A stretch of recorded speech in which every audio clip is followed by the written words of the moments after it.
from the blob glob. Here we go.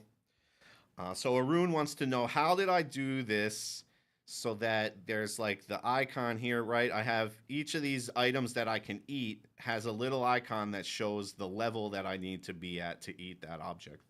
But those stay on the screen. Like I go really far away here, my 14 is still there. It will eventually fade out once I get far enough away. But I always wanted to keep those there because these are kind of like an important aspect of this. I want you to always be able to come back and find these as you move around the game world. And I actually used to have every single one of these blobs had one of those, but it was just insane. It was like the whole border of the thing was just like filled with these little arrows that were pointing at where all the blobs were. But this is a really easy one again. So we're gonna do two things. First, I'll go to logic, and then I'm gonna find that behavior. It is the edible object. Here we go.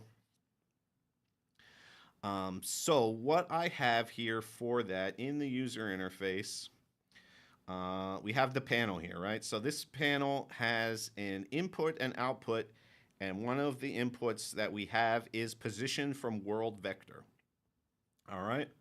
So what is happening here is that we have a value inspector that's getting the position vector of our object.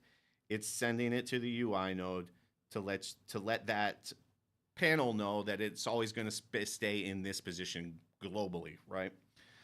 And then in here, oops, we have another setting, which is clip to screen bounds.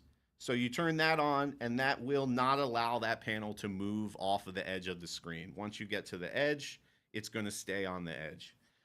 So really simple, just a little toggle there. And then that position vector so that the thing knows where it needs to stay.